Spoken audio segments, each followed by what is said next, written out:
Welcome to Transformation with Martine. Conquer everything and compromise nothing. This show brings you real, raw, and vulnerable conversations.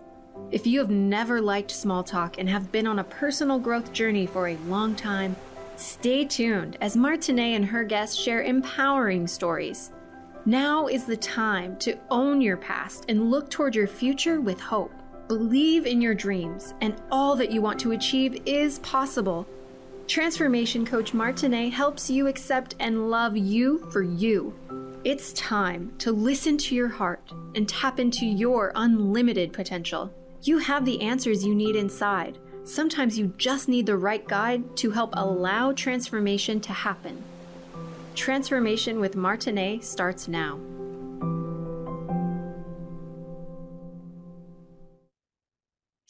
Welcome everyone to Transformation with Martine. This is where we conquer everything and compromise nothing. Happy Friday, everyone. For those of you that are unfamiliar with my show is every Friday, 1 p.m. Eastern, 10 a.m. Pacific. And I'm excited to be here and sharing my guest today and his wisdom and just creating a good show of hope for you. And for those of you also that don't know, my show is about resilience. I believe, and all my guests that come on my show, we believe that we are resilient and we can truly get back up from anything. Doesn't mean we don't sit in it, marinate in it a little bit and, feel the feelings. That teaches us. But we do need to get that car and drive again and get going. This is our life and we need to get going. And I will just share briefly before I introduce my guest that one of my very good friends he was on my show on 625 2 years ago, Richard Rowland, passed away in December.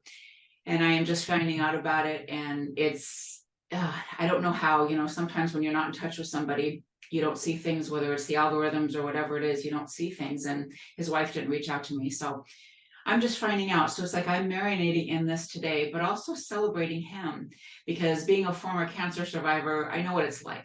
The treatments suck. It's hard to go through. He lost his battle, but I know he's in a better place. And I celebrate you, Richard, and I love you. And I just wanted to say that first, and we're going to do a special show just for you and Jennifer, if you're listening. I just wanted that out there. So without further ado, I want to welcome my guest, who we happen to find each other on a podcast group, and he's got an amazing story as well. Welcome, Raymond Freitas. Thank you for having me, Martine. Absolutely. So, Ray, why don't you tell us a little bit about you and how you got onto this wonderful journey of personal development? Well, I see myself as having two different lives. There's my life between ages 4 through 17, and then there's my life from age 18 until now.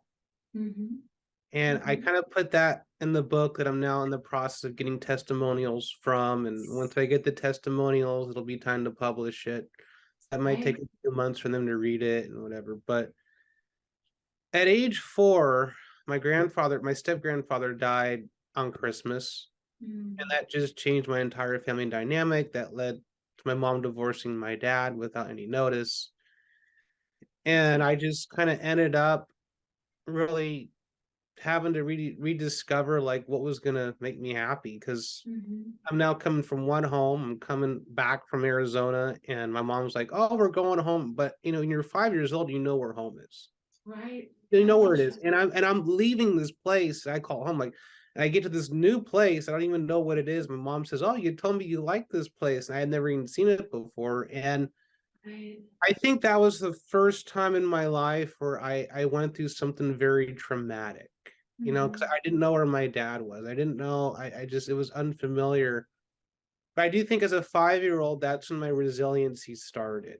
It's, okay, I have to go with this. This is my living situation now. So we moved back to our hometown 2 years later, and my mom's emotional struggles would oftentimes come off to me. And it would make our living situation very difficult. The relationships she was in, there was a relationship partner that she had that was oftentimes abusive towards me. Not all the time, but he would call me names. He would call me butt monkey. He'd give me wedgies. I mean, this stuff like that. And then, of course, when I go to school, once middle school started to happen, I lost a lot of my friends from elementary school. I had to start life all over socially, but I would get teased, bullied every day. It seemed like once or twice a day, something would always happen. And there were times when I'd walk home from school just crying, like, I don't want to go back. So I felt like the only place of refuge I ever had was with my dad or with my grandmothers. It wasn't really with my mother, and it wasn't really at school.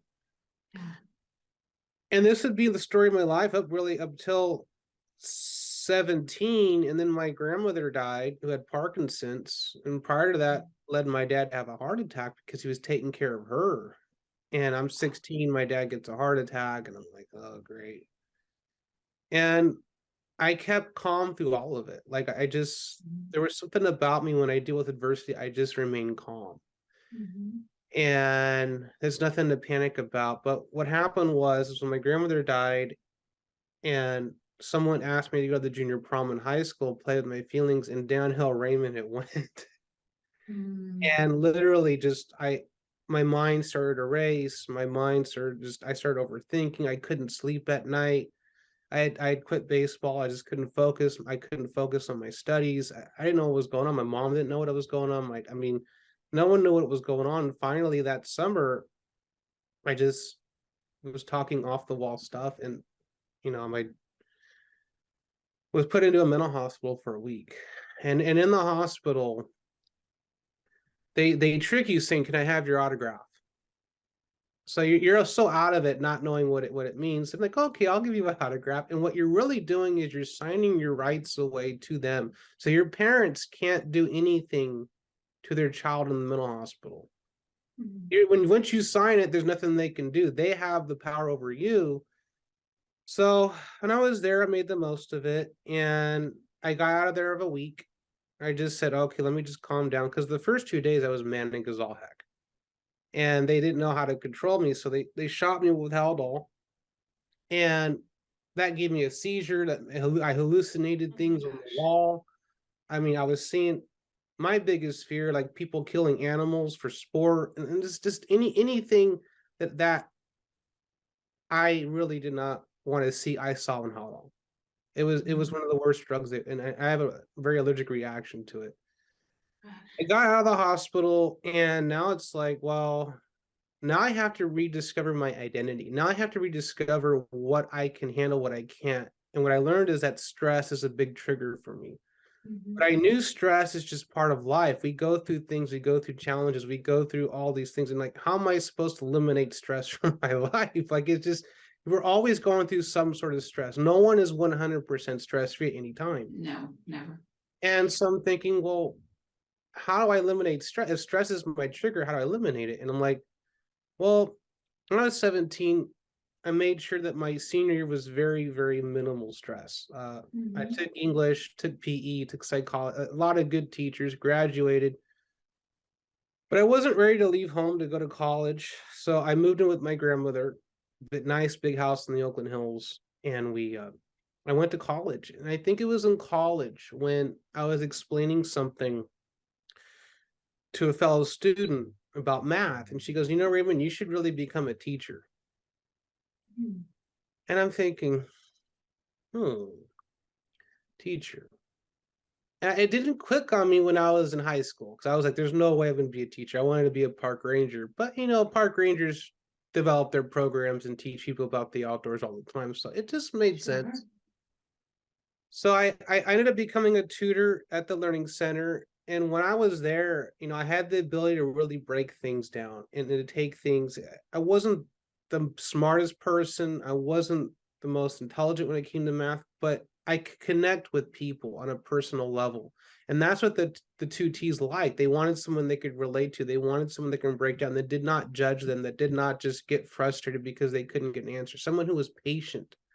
And that's what I was. And all of a sudden there were people, I would get like 5 people saying, I want your help. I'm like, I can only help people half hour at a time. So what I did is I did group tutoring, and I would just teach them on the board certain things. And that's what I ended up having to do. I had a great time at Merritt College, and then a lot of my friends would actually venture off into different colleges and universities, and some went to the 4 year that I went to. When I was at my 4 year, I was like, okay, now I'm on the path to be a math science teacher. That's what I want to do. I want to teach math. I want to teach science. So I got the degree in environmental studies. Could I interrupt you, Ray? Yeah, I know other people are going to have questions as well. So sure. when you were put into the mental hospital, Yeah. I don't know how long ago this was, but you were about 16, 17, right? I was 17. Yep. It was Okay. 4th of July, 2006. Okay. So that seems at that age, you couldn't sign for anything on your own. So No, that's the question I have. no. So if you gave your autograph, how was your parents not able to help? They were still your guardians. They were in charge of you. Good question. Okay. I can't answer that, Martine. I can't, because they're asking me for the signature and my parents are not there. So I don't know. I can't answer that. I just, Okay.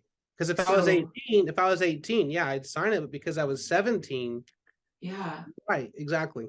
Okay. Because it seems like, because you said your parents couldn't do anything. So I was thinking, I don't know what age you are exactly, but I mean, yeah, I can do the math from 2006 here, but at the same time, it just seems like that's wrong. Like they pulled the wool over yours and your parents' eyes. Absolutely. And what I started Okay. realizing in my journey is that the mental health system isn't very good in this country. And Right. we'll talk about that in the next couple of minutes. But, Okay. I graduate from Cal State Bay, I get into teaching, I get into subbing, and I realize when I'm there, I don't want to teach in a box. I have so much wisdom, knowledge, and experience that I wanted to do something else. And I got I ended up meeting my wife at 25, and that's when I was like, you know what? It was so life-changing for me. And just having someone to accept me for me and not what I have or not what I'm dealing with was just so healing. And that's kind of was the turning point in my life for me to become a better version of myself, was meeting my wife. And Okay. I didn't want any of my mental health issues, or challenges, or any of my spiritual challenges to get in the way of this relationship. And I just told myself at 25, if I'm going to survive, I got to get better. I have to be better, and and that's kind of was the start of my personal development journey, and starting with therapy. So I enrolled myself into therapy at 26 to handle and to really get past this a traumatic childhood I experienced. And then after that, I started my journey of personal development, and it was, I ended up therapy really helped, while I was getting a job and while I was working and being married. But then it only went so far.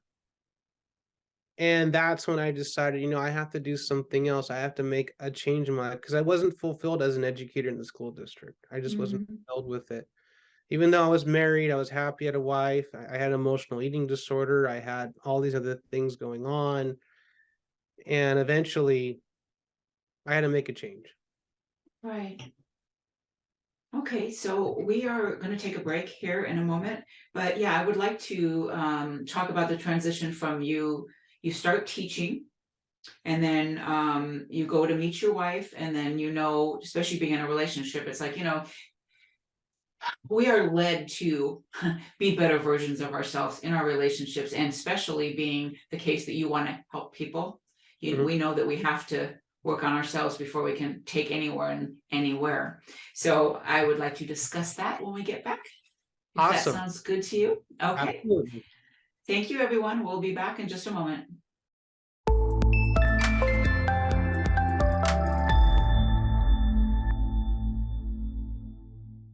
Welcome back, everyone, to Transformation with Martine, where we conquer everything and compromise nothing.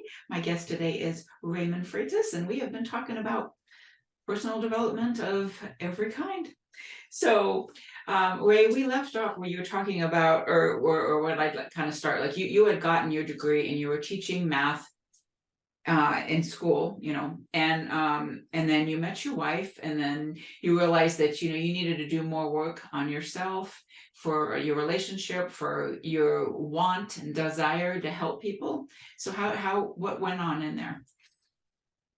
Well, starting off, I was 26 years old. My mom had just moved to Oregon with a guy, and it left me here responsible for my grandmother and my dad as an only child who were declining in health. And I have this relationship, and I realized that when the only relief I was getting was going to my grandmother's AA meetings, I was like, I gotta get help. And I was starting to really decline. I was working and I couldn't work every day. And so I immediately got a therapist. And I think therapy is the first beginning stage of actually our healing journeys. That's how I would say is the first stage, is just finding someone to vent. And I didn't care if it was a human clock at that time. I didn't care if it was a clock. I just needed to get this out. And therapist was like, after about 6 weeks of me venting, that I grew up a very abusive childhood. And that was really a breakthrough for me. It was like, wow, because when we're kids, we don't realize what's happening to us impacts us when we're in our 20s and 30s. We hold these emotions in. And sometimes it comes out as anxiety or depression or ADHD, or it's how our body responds based on our DNA and our genetic history. Eventually, I was, and I've always been trying to conflicted, like, what am I going to do for the rest of my life? What is my mission? I always had this call to help people, but I was no longer really thrilled with teachings because of the bureaucracy and the politics. And what you realize when you do teach in the classroom is that the family dynamic impacts the children's ability to study and to educate themselves. And then you realize that society's flaws end up becoming the school's flaws, because the decisions politicians make will impact teachers' curriculum and what educates the kids. And I'm like, I'm just there. And I'm like, I wish there was something else I could do on the outside to help the students, but there wasn't. I had been thinking about becoming a life coach for a little bit, and I've been kind of researching different programs, but I never really took the action. It was right after our marriage. We went on the honeymoon to Hawaii, which was fantastic, ate a lot of great food. But I came back, and all of a sudden my heart just starts pumping and pounding and pounding and pounding. It just starts pounding. I don't know what's going on. This started in June of 2019. I thought I would just ignore it, whatever the case was, I would ignore it. And eventually it just got so strong that my wife, I was like, I gotta talk to your grandpa. I don't know what's going on with me. Like, it just started pumping really fast. And she goes, why don't you pray on it? And I said, all right, I prayed on it. And the feeling went away the next day. About a week later, I'm at my job, just so frustrated. And I just make the investment to go to life coaching. So I just said, screw it. I'm going to make the investment right now. And when I got into the Health Coach Institute, I learned so much about health, getting to the root of the issue, and actually the life, and just all these amazing life coaches that were just helping me in this journey. And then I started thinking about mental health. I'm like, what if I were to get to the root of the issue there? What if I were to get to the root of the issue with a lot of these things? But of course, I had to wait for that. So I'm in life coaching school. I'm working as a sub. I'm married. My wife's at her job. And then COVID hits. My job is shut down. Her job was cut back. And I'm like, well, what do I do now? So I get unemployment like everybody else did. And I'm like, well, I'm going to finish life coaching school. I'm not even going to bother looking for a job right now because I'm not going to get any. And then I started coaching people. I reached out to a few people, and I was just trying to find my niche. I was just trying to find what I wanted to do. So I helped someone with their health at first. He was no longer diabetic after working with me. I helped someone get a little better with time and her relationships, her business. We're now business partners. Then I reached out to someone else that I knew. I'm like, hey, now might be a good time to stop gambling since you can't gamble on any sports teams right now. He goes, yeah, I agree. Let's start doing this. And he no longer does online gambling. And then I November of 2020, November of 2021, someone came to me, or was it 2020? November of 2020, someone came, it was, 2020, came to me and said, look, on Google My Business, reach out to me. Look, my wife we're on the verge of divorce. and I just want her back. I don't want to lose her. And I said, well, you invested in me. And I said, well, what is your overall goal? What's the best case scenario, worst case scenario? Because with marriage, there's nothing you can't predict what happens in marriage. So I asked him, we need to prepare yourself for the best outcome and worst outcome. And he goes, best outcome, I get her back. Worst outcome, I don't get her back. So within 4 weeks of working with me, they're already planning a trip to Hawaii. Mm-hmm.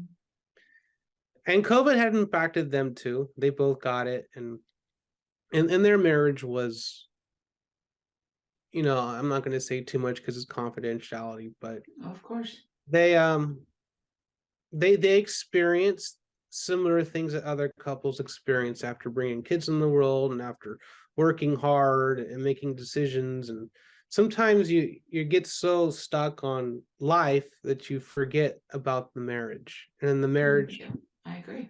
And you just get so stuck on going to work, and then you're focused on parenting or taking the kid here, and then sometimes and oftentimes we forget that spark and that magic that made us want to start this whole thing. And so the goal for me was, okay, I helped this guy this marriage, and I was more fulfilled doing that than really helping other things. And so I said, I'm going to pursue relationship coaching. And I was able to figure that out within a year of me coaching different niches, because when you first start out, you have to just discover. And absolutely.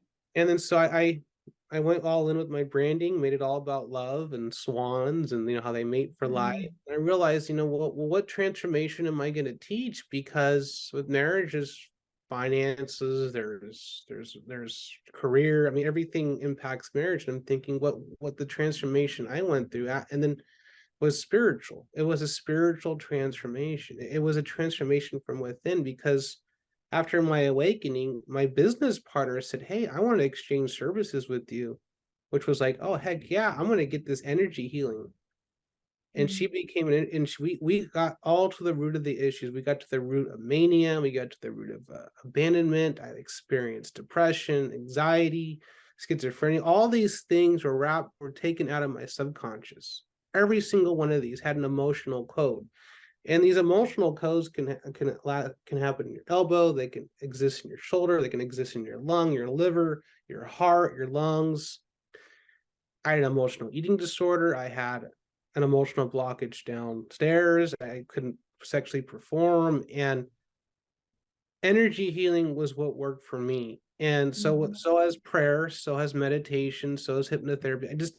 Overall, all of spiritual practice and healing. And where I got a lot of my personal development at that time was not only from the live coaching school, but it was also from joining Toastmasters. And Toastmasters helped me become more of a confident communicator and speaking on camera.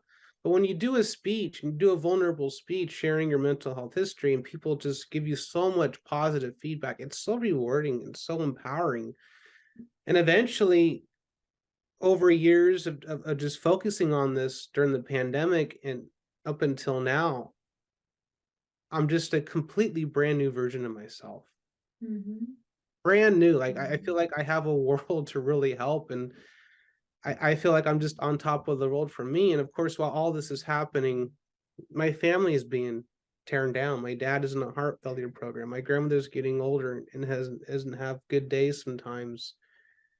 And so that's where I'm at here. I'm building this business. It's the first year of me promoting this, and my family. We're all having family struggles right now, and I think we all see the importance of keeping families together, especially right now in this challenging time. Oh gosh, family is everything. And it's like you were saying before about, relationships, and when kids come in the mix, and, it is hard. I recently, my husband's been gone for a month, well over a month, and I went to visit him. And in this time that he's been gone, we've made intentional effort. It's shown us how much that we do miss each other, that we do love each other. And I mean, a lot of times we were at each other's throat. I'll be vulnerable and say that we were. And kids, always, mine are getting older now, but it's like at the time, they're put first because they're little people and they need us. Yet at the same time, we have to make that intentional effort. And that goes with all family. Yeah. Like I said in the beginning, I didn't even realize the whole busyness of life that a dear friend of mine was gone in December. I just, it blows my mind that I did not know this. And I know that my grandparents died really young. I had no chance to get to know them. So the fact that you have people still around and you are making that intentional effort every weekend to see your family is beautiful. And I think that's something that needs to be reiterated to people, because you don't want tragedy to teach you that, hey, you need to spend more time. Not only that, but I don't know how much time we have, but I see so many times when I go to my grandmother's retirement community in Rossmore, so many people, oh, you have such a great grandson, because there are so many grandchildren that do not visit their grandparents. Exactly. And maybe it's because their parents will hold a grudge on their parents, or whatever the case is, or I don't know what the story is, but there are just so many They're just busy. They don't, or they live in a different state, or they live somewhere else. And different reasons. So, but my family's been very small. I'm an only child. My dad's an only child. My mom was an only child through birth. So it just worked out that way. And that's kind of where it is. So for me, I'm all about my family, and that's probably my number one goal, is to be a family man. And of course, you have to support them, but family is everything for me. Absolutely. It's a wonderful thing. And those of us that, well, we've gotten the lessons a little bit harder than others, that, I've lost pretty much all my family except my dad, my natural family, and siblings, everything. And it definitely shows you to make that time. Gosh, you just think you have so much time, especially when you're younger. Absolutely. And you don't. You don't know when something's gonna happen, and the rug is flipped right underneath you, and you fall on your ground. You're like, oh my God, that's exactly. I did not see this coming, and I didn't, especially with my siblings. So yeah. So we're gonna take a break, everyone, and we'll be back in just a few. Thank you so much for tuning in.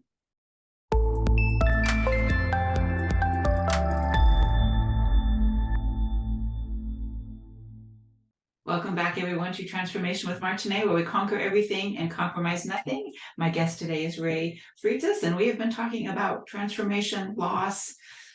Oh gosh, making sure we reach out to people, because you never know when the time is coming, when our time is coming, or anybody in our life's time is coming.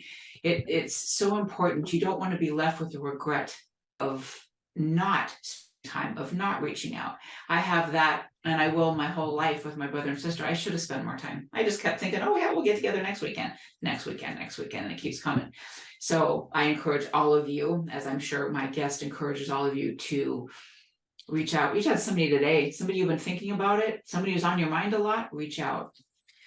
So Ray, since COVID and going through, or we're still a little bit in COVID here, but and going through life coaching school and finding your niche, working with people in relationship, how do your relationships change? Not just your wife, but relationships overall. Well, they've changed dramatically because I become better. I become a better communicator. I become a better person. When you become better, the relationships around you become better. The way you know how to converse with people, the way you connect with people on a deeper level, and that's kind of who I've always been. Always connected with friendships on a deep level. There's always even with friendship, there's a certain level of affection, intimacy. It's different than romance, but there's always that love you have for friendships, and I always make sure that I go the extra mile for my friends. And so because I was such a great friend, I've become a good husband to my wife, which when you're with someone and you're in a marriage, remember, you are best friends first. Yes. I've always, and I think now with all of the relationship struggles, to go into kind of the work that I'm doing is I want to kind of, when we become better ourselves, we see the world a little differently. We see the world, but then we actually start seeing, this person isn't evil. He's just damaged, or she's just damaged. He's not, or he or she has not gone through his or her wounds, and he's taking his frustration out on someone else. So I don't look at anyone as being like evil, like the devil has them or something. I just look at everyone as just either damaged or living in darkness, lost. I think those terms, and even like, after a lot of my reading and a lot of my studying of spiritual development, like, is it really sin, which is the the westernized way of putting it, or is it just poor, misguided judgment? Mm-hmm. And so I think as human beings, sometimes we're just poorly misguided in some ways. And sometimes it just takes someone to get us back on the right path. And especially now, with everything, I think, because especially church was the foundation of a lot of families for a long, long time. Mm-hmm. You would go out every Sunday, go to a church, you have the music uplift you have the education, and it was the heart and soul of family. It was the heart and soul of civilization. But of course, in the last 40, 50 years, it's becoming less and less and less. We're starting to see breaks in religious institutions. We're starting to see some harsh truths and harsh realities come out. And theoretically, like, people do question their faith and their religions in their early 20s. That it always happens to a lot of people. But when they have children, they realize, maybe we need to have some sort of moral. We have to get in community. But that's not happening anymore. In fact, there are so many people living in social isolation due to social media. 70% of my generation does not belong or does not want to go back to a religious organization because they're tired of hypocrisy and extremism. And I think most people will go with spiritual guidance if you just eliminate the politics off of it. And I think even when I go to my church, every now and then they're trying to convince us of how to vote. And I don't think that is something that should be included with church or institutions, but that's how it's gone. And so that's why so many of them are closing their doors, because they've gotten so politically involved. And of course, I've never really got help with my trauma in my denomination. Mm-hmm. I never got help with my trauma. I never got help with any kind of healing. There's a difference between conversion and healing. A lot of people get converted, they get reprogrammed, they think that they've been healed, and that's far from the truth. They have not been healed. They've just been programmed to think a certain way. And if they have not been healed, they're going to get extreme in their beliefs. And that's what I learned about myself, because before my healing journey, I was a bit extreme in some of my beliefs. And when I went through my healing journey and spiritual awakening, that's when I realized all this was just obtaining knowledge. All this was just learning about myself. And my whole life in my 20s, I'm searching for God. I'm really searching for me. I'm really searching for me at the end of the day and trying to find myself. So what I'm teaching now in my program is really divine consciousness to couples in crisis points in their marriages, because that's something I feel the original apostles taught. This is something that I feel that the original Jesus of Yeshua of Nazareth taught. How to become so spiritually inclined with yourself that you become Christ-like, you become Krishna-like, or Buddha consciousness. These spiritual leaders that did amazing things, whether historically it was like in the Bible, I don't know. But how do we become like these people? And when we become like these people we can make the world a better place. We can make our marriages and families a better situation, because even these spiritual leaders had challenges. They had to go through hurdles to carry on their mission, and they had to become at peace with themselves. The whole religious trauma is a big thing. We could do a whole show on that. I actually have done one that, touched on it. I was raised Catholic, and it definitely did not resonate with me. As soon as I was out of the house, I was doing something else.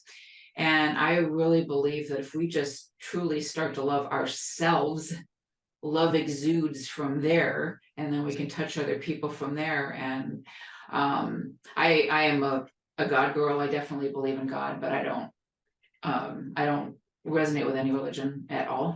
I think you and I both, because I was raised Christian, but now I just tell my dad I don't think I'm Christian anymore, because I have a hard time grasping of accepting a human sacrifice for the savior of my sins. Mm-hmm. But back then that was something that was more pagans did it. A lot of people did it around the world. And I'm just like, it's very difficult for me to grasp. It always has been. But when I look at his life, if we don't look at his death, we look at his life and the things he did, it's like, if I just focus on that, then I could save myself, because it's about healing. Jesus healed people. He really did. He didn't expect anyone to convert to Judaism. He healed people. He didn't expect people to just follow certain. He just came down here and he healed people, and he did what he had to do. He helped serve, and then, the rest is history. But so that's kind of how I looked at it. I'm thinking, if I'm going to be a follower of Jesus, he kind of spoke against religious oppression. He spoke against government oppression. And why is the Christian church not doing that now? Why are they getting in cahoots with politicians? Why are they becoming part of the problem and not part of the solution? So as far as my mission is to give people, someone they could look up to. They have mental health issues or they have family issues, a different alternative to spiritual education without the role of religious institutions. Because like I said, many of us still believe in a God of some sort. Most of the world does. Atheism is growing, but most of the world still believes in a God.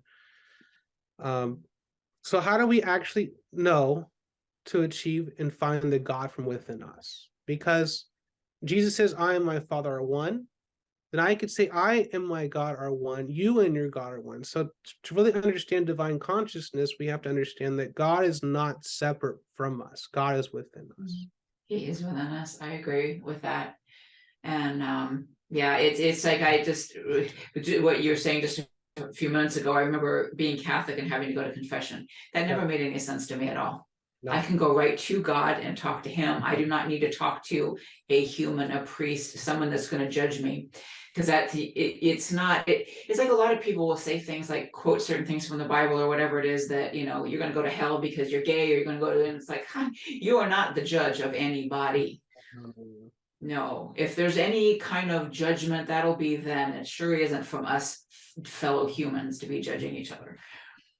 It's ridiculous. None of that. I don't like any of that stuff. Yeah, and I run into people online that'll just put a link to a scripture, and I'm thinking, oh my God, like he's trying to influence his beliefs on mine. But this guy will talk about God and have a cigarette in his mouth at the same time. And I'm like, you know what? This is just who he is. I'm going to let him be. I've known him for a long time. But people, that just goes to show you that when you have not faced your trauma, your beliefs will become extreme. Yeah.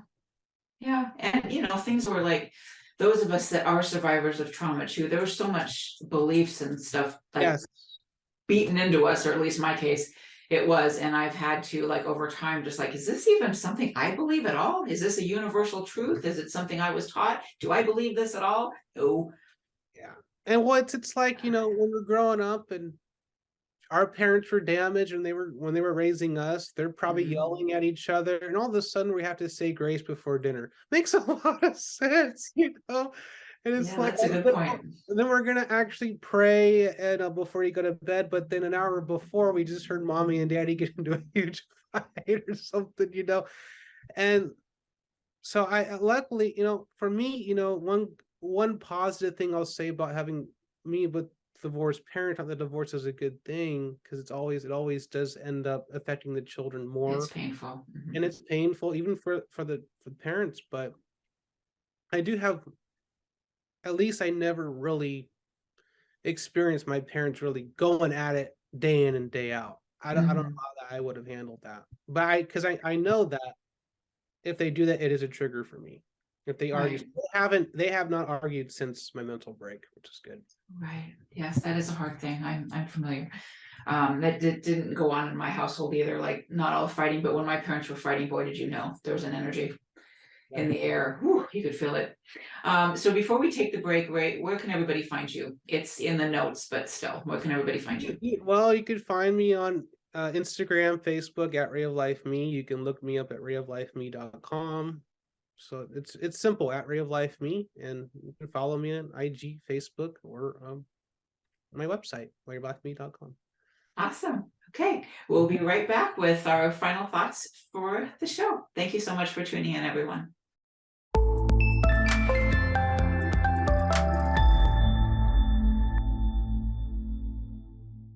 Welcome back, everyone, to Transformation with Martine, where we conquer everything and compromise nothing. My guest today has been Ray Freitas, and we've been talking about everything transformation. So, Ray, why don't you give us like your ideal people to work with? Like, who do you so much want to serve? Well, my branding, Ray of Life, Marriage, and Spiritual Empowerment, is always going to serve families. So whether it's marriage, right now, as I'm focusing on is marriage, couples at a crisis point in their marriage. So you don't necessarily have to be on the verge of divorce, even though that's a crisis point. I would say maybe there's cheating involved. That's a crisis point. Maybe there's financial cheating. That's a crisis. A crisis point is anything that changes the entire dynamic of the marriage to where you start to get checked out. You start worrying about your future.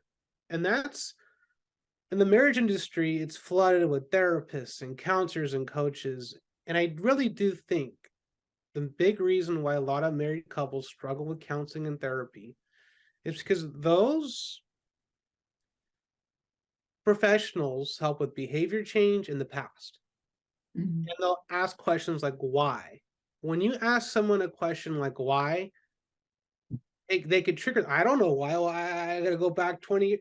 Whereas my coaching is more action-based. Okay, how much do you have? How long do you have to save or fix your marriage at just in crisis point? Maybe 6 months, maybe 3 months with the right professional.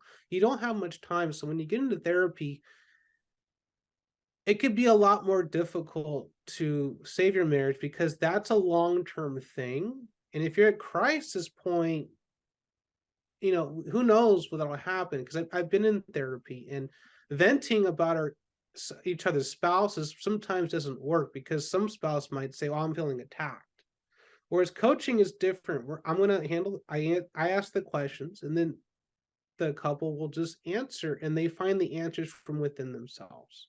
Where do they need to go? Where do they want to go? What type of marriage do they want? How do they want to feel? Those are the goals. Do they want to communicate better? Do they want to rediscover a shared vision? Do they want to have a better work-life balance? Those are the things that I can help them with because so many different factors can impact someone's marriage dynamic. And so I'm not going to coach the problem. I'm going to coach the couple because every couple has different problems. But if your goal is to stay married and to keep your family intact, I'm going to do everything I possibly can to make sure I help both of you do that. And obviously, you're going to get similar divine consciousness training. You're going to get the education. You're going to get love and relationship coaching sessions. And you're also going to get the same thing that helped me get to the root of my emotions, and that's energy-based healing. And if they follow the steps, they will feel better. That's the only thing I'm going to promise. They'll just feel better. Now, can I promise a fantastic, great marriage? No, that doesn't. There's always going to have ups and downs. But if they learn it always does. It always does. I'm not going to promise you're going to have this fantastic marriage. I'm not going to promise that life is going to get, gravy because we all have challenges. But what they can learn from me is patience. Patient to wait for things to get better. With the millennial generation, it's so easy just to give up on something. It's too hard. But at the words of John F. Kennedy, we don't do things because they're easy. We continue things because they're hard. And marriage can be hard. It can be hard, but we continue it because it gives us that challenge, and it challenges us to be better. Just like parenthood. Child is father to the man. It challenges us to really reparent ourselves sometimes. And that's what children do. And that's what I've had to learn as an educator. I had to grow up to have an adult decision. So that's my only promise is that if you come into my program, that if you want to feel better, if you do the energy healing, learn the spiritual education, get the coaching, yes, you can feel better, but it's up to you at the end of the day. I can't help someone that doesn't want to be helped. Yes. And, I do want to say that I think there's some dynamic therapists out there. There really are. Absolutely. But I know for me, because I am divorced from my children's father, I am remarried, second marriage, that it won't work unless both want it. And it has to be two committed people wanting it to work. If only one, like my last marriage, it was only me. So you can't make it work unless you both want it. If you both want it, and that's the thing, so I work with only couples, or I'll work with single people that just want a little more spiritual education. And if their career's not going well, I can help them with that. Maybe just rediscover purpose. But the thing I promote is for couples primarily. And that's why I go on these shows, because if you want your family to be intact, you're going to do everything you possibly can to do so.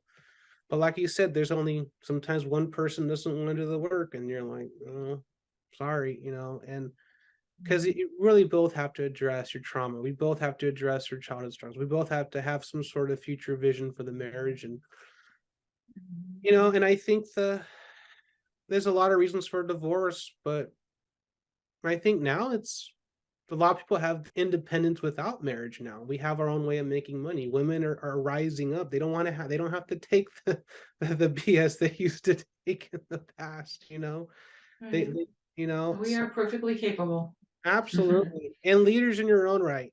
Yeah, absolutely. Yes, we So are. we have about 3 minutes left. So I like to close the show with a song, on my guitar, Absolutely. just to kind of serenade families that are struggling right now. And hey, it's okay. It's gonna get better. You're in the moment right now. You're probably struggling, but you know what? Be patient. It's okay. Yeah. All right. Good things happen when you're patient. So patience is a virtue.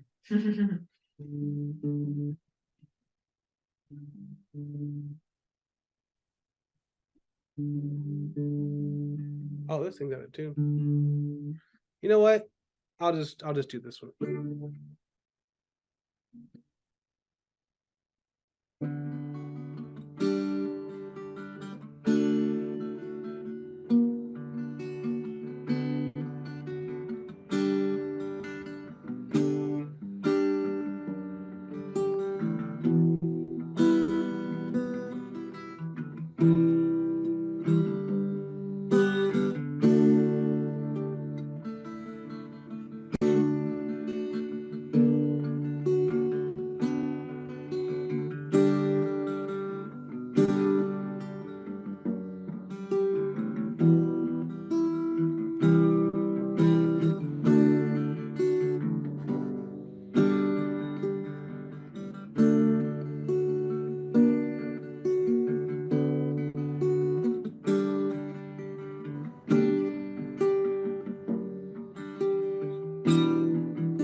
There.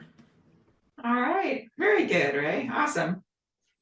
Thanks, Martine. Awesome. How long you been playing? Pretty much. I had lessons at 11, but it's pretty much self-taught since 12 years old. Okay. I've written a lot of songs. I haven't had time to record them, but I could come up with a song probably within a half hour. So That's really amazing. I have that unique ability to write songs. I have no intention of going into the music industry, though. Life coach is Oh yeah, being a coach is the best thing ever, in my opinion, as well. And when we talked before too, why don't we give a little plug to your wife's boutique? Oh yes, my wife is a clothing boutique store owner. You can shop at her shoploveandrena.com or Love and Rena. Just check up Love and Rena. You'll see a lot of excellent clothing items, jewelry, boots, pants, shirts. She's attempting to try to make more sales for women that are plus size. So the women plus size can find some great clothing, but she's if you want to check out her clothing boutique, loveandrena.com, shop Love and Rena. You can follow her on Instagram, buy some clothes. Yeah, hey, I'm gonna look that up. Right on. So we just have a minute left, Ray. What would you like to just impart your last little bit of wisdom here? Well, all I'm going to say is live from within. Live a life from within you. Don't worry about the outside world. Stop watching the news, because when you get out and walk around, it's a lot better than what the media actually paints it to be. People, we are united more than we think. The divisions, that's what the media is going to say, but we are, as Americans, we're more united in our hearts than we give ourselves credit to. We agree on most things. We just disagree on how to go about it. But let's start from there. That's perfect. That's beautiful. I agree with that. Let's start from within, heal ourselves so we can help others heal as well. Absolutely. Right? All right. Thank you so much, Ray. I so appreciate you being here and sharing your life, your wisdom, your story. And thank you everyone for tuning in. I so appreciate you as well.